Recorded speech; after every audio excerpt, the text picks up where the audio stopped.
Salut, c'est Romaric. Aujourd'hui, je vais te parler d'un sujet dont j'ai envie de te parler depuis longtemps et sur lequel je pense que j'aurai de toute façon jamais assez d'éléments pour te faire un épisode un épisode, une vidéo qui me satisfera et te satisfera en termes de contenu. Mais bon, voilà, on va dire que je vais mettre une espèce de post-it sur mes pensées actuelles au sujet de la ville. Alors, déjà, j'ai remarqué que la ville, c'était une forme. Donc, je te ramène un peu à mes trois vidéos sur le sens de la vie. La ville, c'est une forme, si tu veux, d'évolution euh, dans le sens où on unit des choses de manière de plus en plus complexe. Donc, c'est-à-dire que nous, en tant qu'humains, on est composé on va dire d'organes, eux-mêmes composés de cellules, etc. Nous-mêmes sommes les cellules de la ville, plus les bâtiments, plus en fait, tout le capital qui va se retrouver agrégé, regrouper, attirer surtout, en fait, c'est ça que je veux te dire, c'est que la ville, c'est un endroit lourd. C'est un endroit extrêmement lourd parce que c'est à cet endroit que s'accumulent euh, énormément de richesses matérielles et intellectuelles. Euh, c'est important de le noter parce que ça rejoint un autre aspect dont je voulais te parler, l'aspect vampirique de la ville. Euh, c'est parce que la ville est très lourde, c'est parce que la ville consomme, a besoin c'est, en fait, si tu veux, c'est un organisme, donc comme je te l'ai dit, qui est un peu une forme d'évolution, une forme extrêmement avancée à l'échelle individuelle, parce qu'une ville, ça fait des choses qu'un seul humain ne peut pas faire. Si, tu vois, si on réfléchit sans terme d'échelle, c'est un organisme, c'est un super organisme. C'est la métropole, c'est, si tu veux, limite un dieu, tellement ça a du pouvoir sur l'ensemble de la planète, tu vois. Bon, euh, ce pouvoir, bah voilà, il lui vient d'où? Déjà, si on repart depuis la base, et c'est ça qui me semble important de mettre en, en- enfin d'expliciter, c'est au niveau de l'alimentation. C'est que la nourriture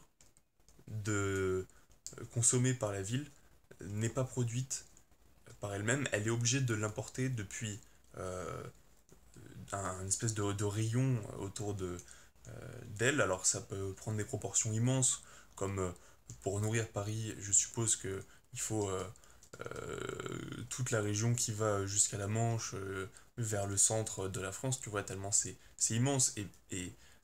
Si tu reprends de manière. Enfin, moi, j'habite une ville, une métropole, mais de moyenne taille, donc je vois aussi que sur presque 100 kilomètres autour, il n'y a que des champs, tu vois. Passer la banlieue, et si tu sors des axes, bien sûr, hein, parce qu'il y a des grands axes, des axes entre les grandes villes, c'est là que, tu vois, encore une forme supérieure d'organisme, c'est les, les axes de métropole. C'est, tu vois, la mise en commun, par exemple, enfin, la mise en relation d'immenses métropoles comme Paris, Bruxelles, etc., tu vois.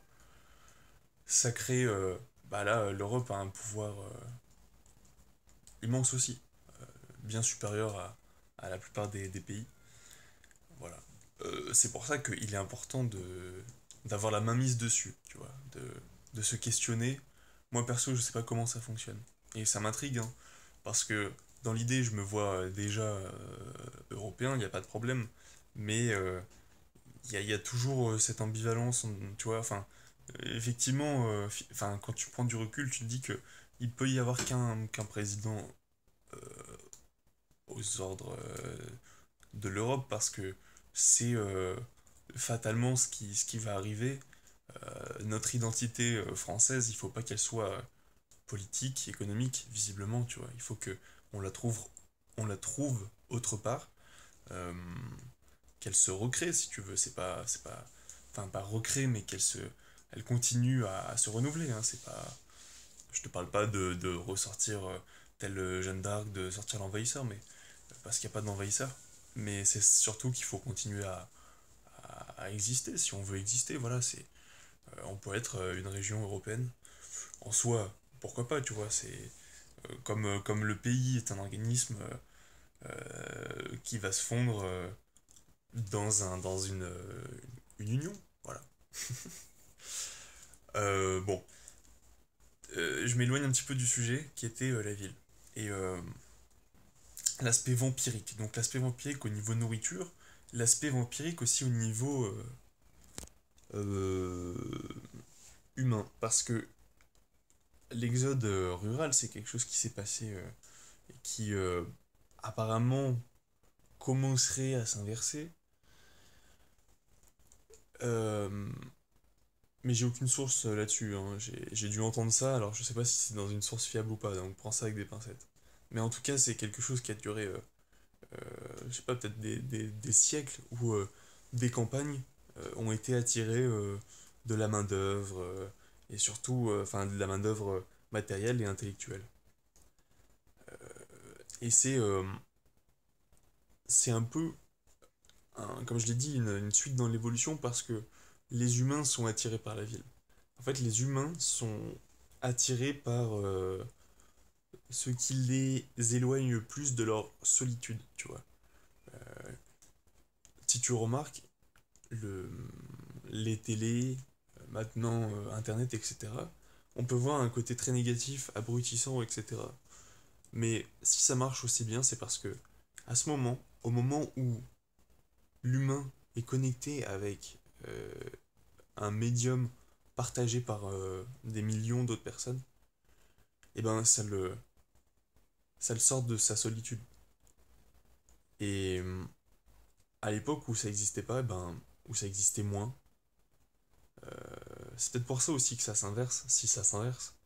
C'est que maintenant, on n'est plus obligé d'être en ville pour se sentir entouré, puisque on est happé par le tout qu'on forme avec Internet, la communauté immense que ça représente, la communauté, j'ai presque envie de dire, euh, totale, dans l'absolu, parce que tout le monde n'est pas connecté à Internet. Et je sais que c'est pas la priorité de, de certaines régions qui sont pas du tout à se soucier de ça pour l'instant, mais dans l'absolu,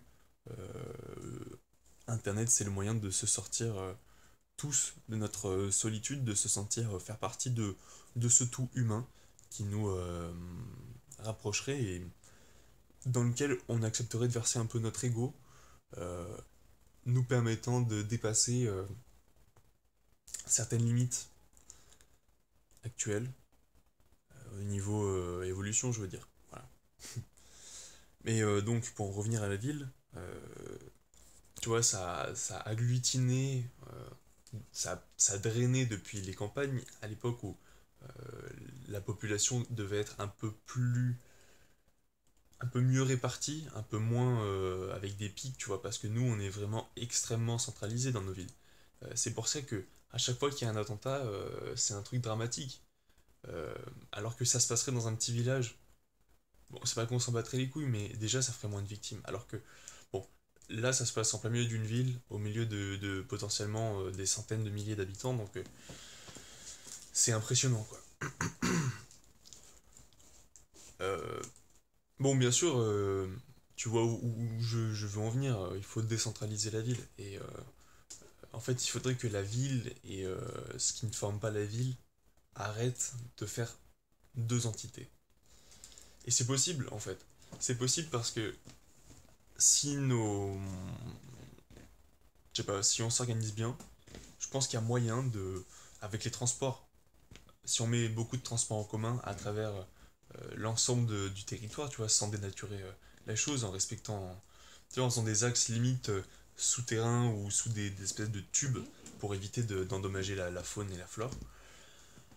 Euh, je pense qu'on peut vivre dans une espèce d'immense maillage de petites villes. Là, on est 70 millions d'habitants. Je sais pas de combien est de la densité de de la France, mais moi, je suis arrivé à la conclusion, mais j'aimerais voir si sur 4 hectares, enfin sur 4 hectares et demi, combien je pourrais faire vivre de personnes potentiellement. Pour savoir finalement, quelle est la densité, pas optimale, mais la densité qui permettrait de d'exploiter à son maximum de puissance les terres, enfin la région dans laquelle on vit. Voilà. Ça nous permettrait de déterminer une population, un seuil de population à pas dépasser, ce qui nous permettrait d'être plus cohérent lorsqu'on dit oui, mais il y a trop de personnes qui arrivent, ça va complètement faire n'importe quoi, parce que là on est vraiment au stade de quoi, à quel stade, où est-ce que c'est fixé, tu vois, il faut des indicateurs, c'est genre hyper important et tout le monde devrait les avoir. Parce que peut-être que ces indicateurs ils existent, mais on les connaît pas parce que c'est euh, c'est trop officiel ou c'est trop administratif pour que on le sache. Voilà. La ville, la ville. Bon, alors la ville, voilà, c'est un peu dangereux, si tu veux. Toujours dans cette optique de pas mettre tous ses œufs dans le même panier, il me semble important ouais, de bien exploser la ville au sens urbanistique, bien sûr, où la rupture entre la ville, c'est-à-dire l'endroit où les activités culminent, enfin la fréquence, la densité des activités humaines culmine, il ne faut pas qu'il y ait de rupture entre la ville et la nature. Parce que déjà, la ville prend possession d'un espace géographique, ce qui met en danger l'écosystème présent et remet en question, si tu veux, l'existence peut-être d'espèces uniques dont on pourrait apprendre des choses, dont on pourrait se servir dans des systèmes intégrés à l'environnement. Voilà.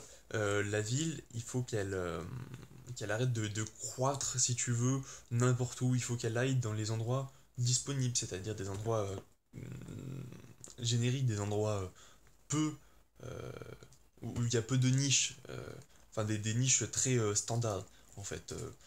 C'est déjà ce qu'elle fait de base le long des rivières, mais ou le long du littoral. Mais le problème c'est que là maintenant ça prend des proportions immenses. La ville n'est pas conçue pour accueillir plus de X personnes, je sais pas combien précisément, tu vois, mais je dirais peut-être 1000 personnes, ou si j'étais plus radical dans ma démarche euh, pédagogique, je dirais peut-être qu'il faut pas que ça dépasse 200 ou 300 personnes.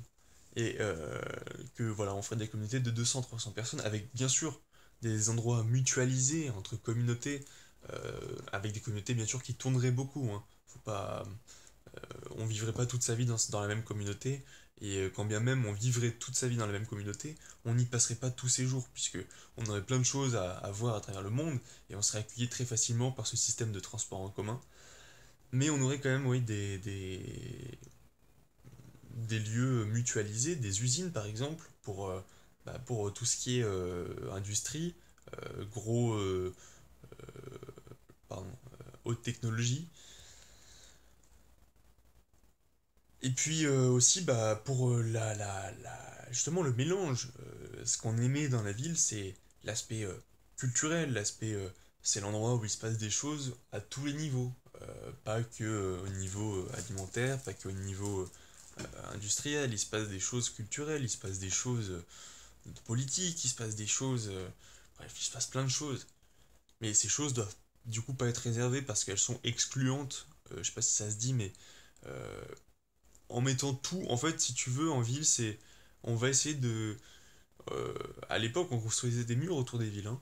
Je sais que c'est pour se défendre, mais c'est aussi une certaine manière de retenir à l'intérieur les richesses, si tu veux, la ville, c'est un organisme assez injuste.